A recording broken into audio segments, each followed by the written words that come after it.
Ce que ces écoutes révèlent, c'est d'abord les liens évidents de José Anigo avec le milieu marseillais, comme en témoigne cette conversation avec le truand Richard Deruda, fiché au grand banditisme. Conversation à propos d'une affaire anecdotique, l'embauche de son fils dans un club de Ligue 2.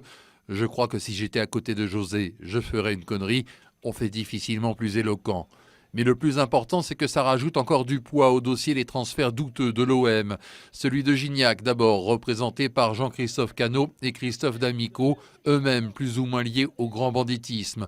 Transfert qui aurait pu faire l'objet de rétrocommissions aboutissant dans les caisses de la pègre. Ou encore le transfert de Nicolas Nkoulou, dont Anigo aurait surévalué le prix en 2011. L'erreur d'Anigo en faire part à l'agent du joueur, Maxime Nana, qui lui aussi s'énerve.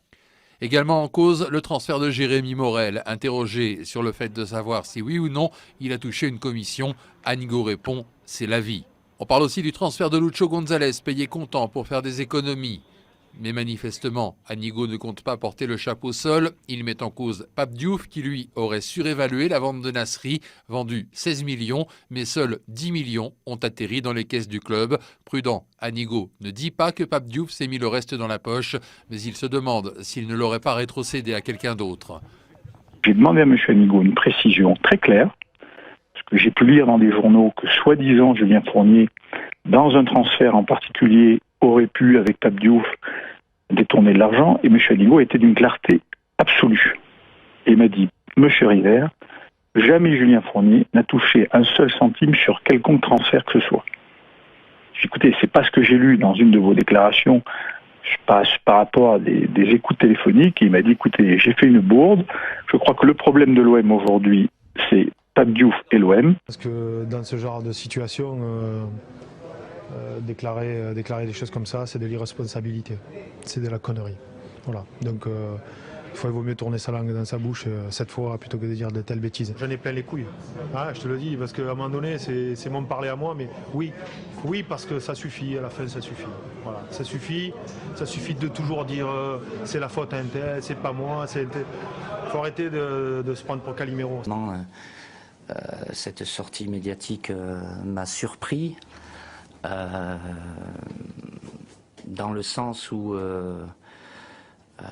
jamais depuis que je suis dans le milieu professionnel, c'est-à-dire à 27 ans, je n'ai pu entendre des propos injurieux à mon égard comme ça a été le cas. Dans le foot, moi j'en ai marre de voir ce genre de comportement. Moi ces comportements de chiffonnier dans le football, ça me fatigue. Après on veut demander l'exemple à des joueurs, le comportement des joueurs, nous on est les premiers à beaucoup les critiquer. Parfois on parle même de racailles, mais quand les dirigeants se comportent que pire que des racailles, ça fait pas avancer notre football, quoi. Et comme on dit jamais rien, parce que le corporatisme veut que tout le monde se la ferme, parce que c'est le business, continuons comme ça alors. Déçu parce que quand on marque 4 buts, on n'a pas le droit d'en prendre 5. Pour moi, il y a des défaillances individuelles énormes aujourd'hui. Et contre ça, tu n'as aucune parade. Ça suffit de toujours dire c'est la faute à un tel, c'est pas moi. Il faut arrêter de se prendre pour Calimero. Oh, ça dure. Il y a eu pire. Hein. On a connu pire ici. Je suis à Marseille. Il n'y a pas si longtemps d'ailleurs. Voilà, ce club, je l'ai dit, c'était une anomalie. Il est resté pendant plus de 17 ans sans titre, depuis le titre de champion d'Europe. Donc je suis très fier avec les joueurs, évidemment, d'avoir pu regagner des titres. On en a gagné 6 en 3 ans. Donc voilà, quand on est à Marseille, c'est évidemment pour réussir. Et la seule façon de réussir, c'est de gagner des titres. On a réussi à le faire, même si la saison dernière a été très difficile, puisqu'on n'a pas atteint l'objectif de se qualifier pour la Champions League. Mais bon, je préfère retenir le positif et des grands moments de joie et de bonheur partagés avec tous ceux qui aiment ce club-là. On a oublié un trophée des champions également, 2011 pour l'Olympique de Marseille. Avec vous, Didier. Il y a eu pire. Hein. On a connu pire ici. Je suis à Marseille. Il n'y a pas si longtemps d'ailleurs. La commanderie, nouveau lendemain de défaite, la 4e en 9 matchs de championnat, la défaite de trop pour un OM si ambitieux en début de saison, un OM aujourd'hui dans la tourmente. Symbole de ce fatalisme ambiant au sein du désormais 16e de Ligue 1, personne, ni le staff ni les joueurs, ne semblent en mesure de sortir le club olympien de cette impasse. Une seule certitude semble toutefois acquise dans cet OM en proie au doute. Les jours d'Albert Raymond sont comptés. En tout cas, selon des informations d'RMC Sport, Albert Raymond va devenir l'adjoint de José Anigo dès demain, puisque selon des informations d'RMC, Albert Raymond, l'actuel entraîneur d'Ajaccio, même si c'est qu'un titre officiel, puisqu'il est en fait le prête-nom du vrai entraîneur d'Ajaccio, Christian Braconi, eh bien Albert Raymond devrait quitter le club corse et s'engager dès ce mardi avec l'Olympique de Marseille en tant qu'entraîneur adjoint.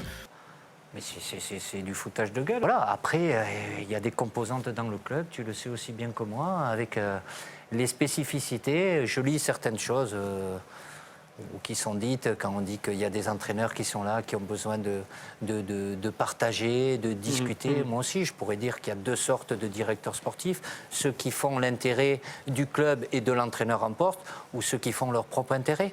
Voilà, après... Tu as des joueurs qui t'ont lâché l'an dernier ?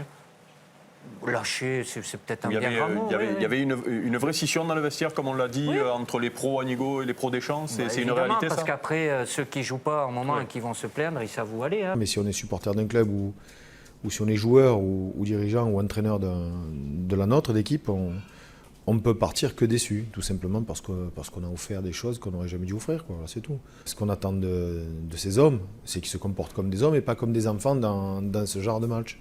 Ça suffit de toujours dire c'est la faute à un tel, c'est pas moi. Il faut arrêter de se prendre pour Calimero.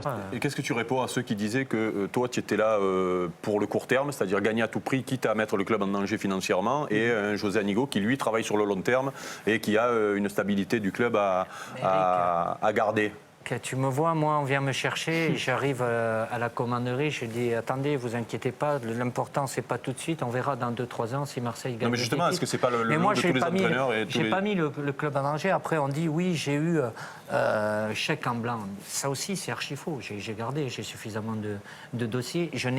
La première année, j'ai pas plus dépensé que l'année d'avant, parce que quand tu achètes, il y a des gens qui ont été vendus, et l'équilibre, la balance entre les deux, elle est la même que l'année d'avant.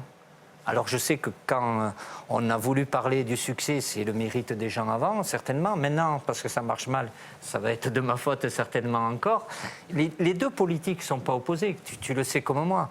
Et Sony a joué à Marseille. Quand tu veux être à Marseille, avec le poids que représente ce maillot, tu peux faire croire aux gens que tu vas gagner des titres avec des jeunes. Bien sûr, les jeunes, il y en a besoin aussi, mais tu as besoin des joueurs de haut niveau et du niveau international. 24 heures après la fin de ce fameux mercato estival, le Phocéen vous propose de retracer l'histoire de ce marché des transferts 2013, particulièrement agité, surtout lors des derniers jours. Il y a eu bien sûr le transfert de Florian Thauvin à Marseille, la surprise Mario Lemina, le montant total, surprise également, de 40 millions d'euros pour le marché marseillais. Écoutez, on n'est pas réjouis, hein. C'est une équipe qui est en plein doute. C'est une équipe ce sont de bons joueurs, mais qu'il faut qu'ils en soient convaincus eux-mêmes de tout ça. Mais c'est une équipe qui est en plein doute.